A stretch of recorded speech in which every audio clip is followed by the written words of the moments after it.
세례 요한은 그리스도께서 하신 일들을 감옥에서 전해 들었습니다. 그는 자기 제자들을 예수님께 보내어 여쭈보게 했습니다. 오실 그분이 당신이십니까? 그렇지 않으면 우리가 다른 분을 기다려야 합니까? 당신은 메시아이십니까? 하고 묻는 질문입니다. 당시 유대인들은 메시아를 대망해 왔습니다. 메시아는 구원자라는 뜻입니다. 원래 구원은 하나님의 고유한 행위입니다. 이사야 35장 4절입니다.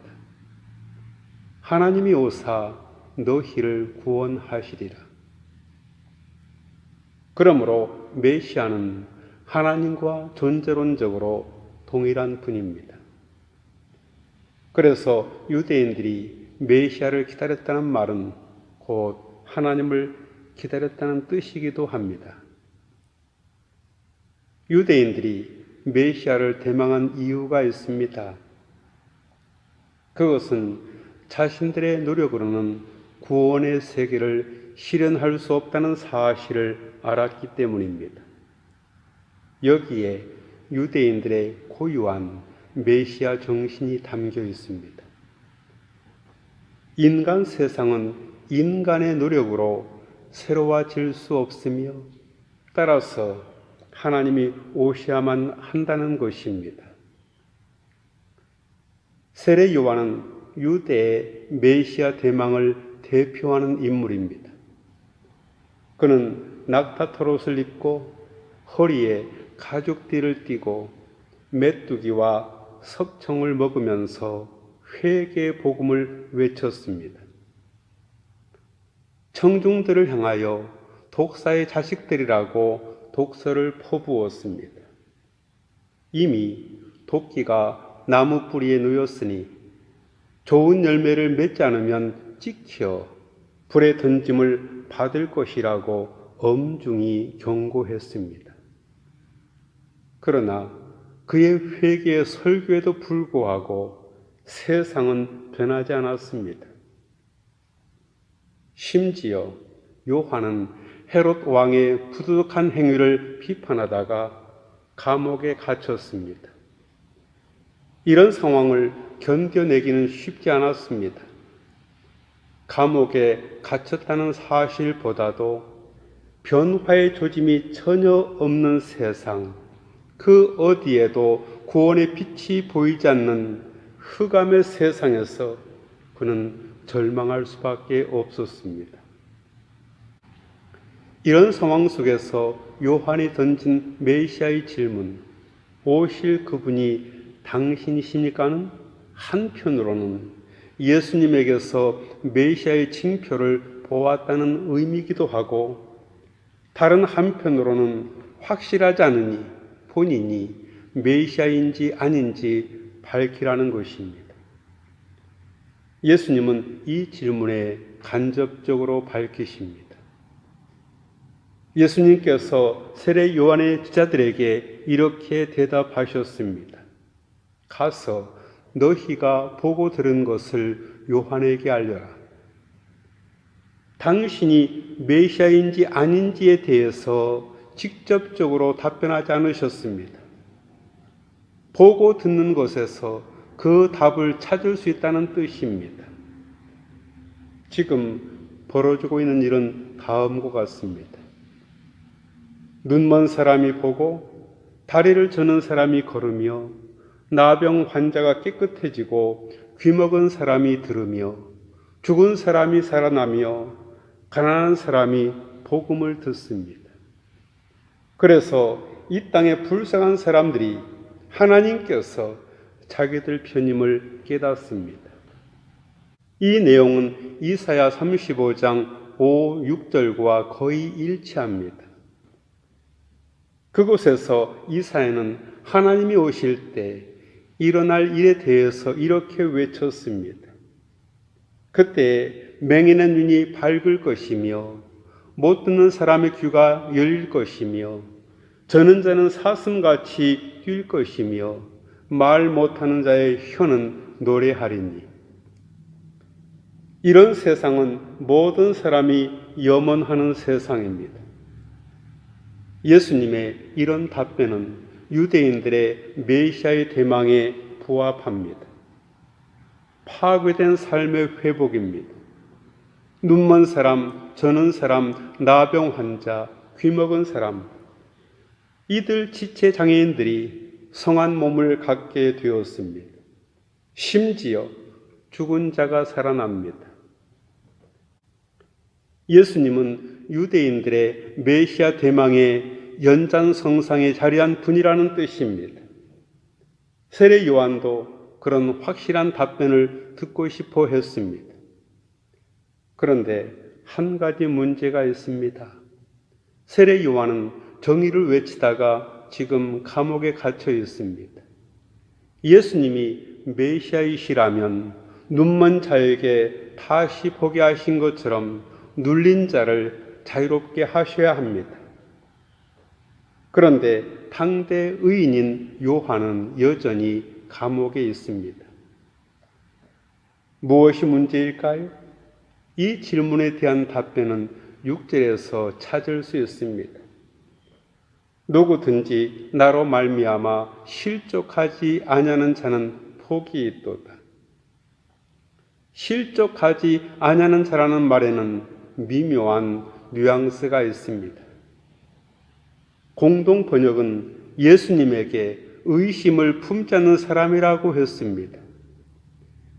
예수님이 메시아라는 사실에 대한 믿음이 흔들리지 않는 사람은 복이 있다는 말씀입니다. 예수님께서 실족 운운하신 이유는 당시 예수님으로 인해서 실족하는 사람이 적지 않았다는 데 있습니다. 이것을 메시아 스캔들이라고 부릅니다. 지금 세례 요한도 실족하고 있는지 모릅니다. 억울하게 감옥에 갇힌 세례 요한을 풀어내지 않은 채 메시아라고 말할 수 있느냐? 당신은 거짓 메시아가 아니냐 하는 반론이 가능하기 때문입니다. 실제로 당시에는 거짓 메시아가 많았습니다. 실족은 그 사람의 인격이 비뚤어졌다기보다는 기본적으로 어떤 사태에 대한 오해에서 비롯됩니다.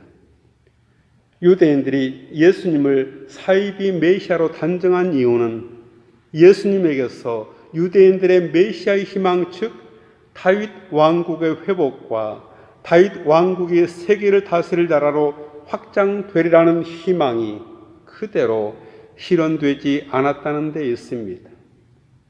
그들은 이 땅에 임할 정치적 메시아를 기다리고 있었습니다. 그래서 결국 그들은 예수님을 신성모독죄로 로마 당국에 고발해서 예수님으로 하여금 십자가 죄형을 당하게 만들었습니다. 그들은 예수님 앞에서 실족한 사람들입니다. 문제는 자신의 요구가 관철되지 않으면 시험에 드는 것입니다. 예수님을 메시아로 경험하지 못하기 때문에 벌어지는 현상입니다. 그게 바로 실족입니다. 예수님을 메시아로 경험하지 못하는 이유가 있습니다. 그것은 그분이 선포한 하나님 나라의 독특한 성격을 이해하지 못한 데 있습니다. 하나님 나라의 already but not yet 이라는 성격입니다. 하나님 나라는 이미와 아직 아님의 긴장 속에 있습니다. 메시아는 이미 역사 안으로 들어오셨습니다. 그가 초림의 예수님이십니다. 그것을 우리는 사도들을 통해서 전해 들었습니다. 초림의 예수님은 십자가에서 처형당하셨습니다. 그러나 창조의 하나님께서 그를 죽은 자 가운데서 3일 만에 살리셨습니다. 예수님을 통해서 우리는 부활 생명을 약속으로 받았습니다. 그러나 동시에 우리는 메시아가 다시 오시길 기다리고 있습니다. 다시 오실 이가 재림의 주님이십니다. 주님이 재림하시면 그동안 우리가 이해하지 못했던 온갖 모순, 딜레마, 비밀이 드러날 것입니다. 그때를 우리는 기다립니다. 그런 신앙이 바로 대림절 신앙입니다. 예컨대 우리는 아직 죽지 않았습니다.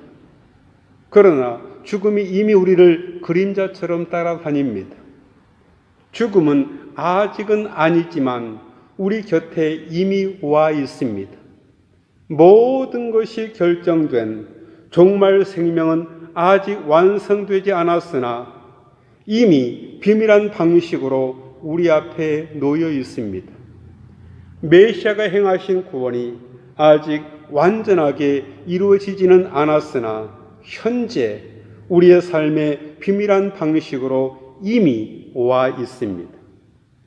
그래서 요한복음 17장 3절에 영생은 곧 유일하신 참 하나님과 그가 보내신 자 예수 그리스도를 아는 것이라고 말씀합니다. 요한의 제자들이 떠나갈 때에 예수님께서 무리에게 요한을 두고 말씀하셨습니다. 너희는 무엇을 보러 광야에 나갔더냐? 바람에 흔들리는 갈대냐? 아니면 무엇을 보러 나갔더냐? 화려한 옷을 입은 사람이냐? 화려한 옷을 입은 사람은 왕국에 있다. 아니면 무엇을 보러 나갔더냐? 예언자를 보려고 나갔더냐? 그렇다 내가 너희에게 말한다. 그는 예언자보다 더 훌륭한 사람이다. 이 사람을 두고 성경에 기록하기를 보아라, 내가 내 심부름꾼을 너희보다 앞서 보낸다. 그가 네 앞에서 네 길을 닦을 것이다 하였다. 내가 진정으로 너희에게 말한다. 여자가 낳은 사람들 가운데 세례 요한보다 더 큰 인물은 없었다. 요한은 이런 칭찬을 들을 만한 사람이었습니다. 그는 자신의 운명을 던지면서까지 메시아를 기다렸습니다. 결론적으로 예수님께서 정작 하고 싶은 말씀은 이렇게 이어집니다. 그런데 하늘나라에서는 아무리 작은이라도 요한보다 더 크다. 하늘나라 곧 하나님의 나라는 예수님과 함께 시작됩니다. 세례 요한은 그 입구에 서 있습니다. 그래서 예수님과 요한 사이에는 일종의 단절, 일종의 근원적인 새로움이 있습니다.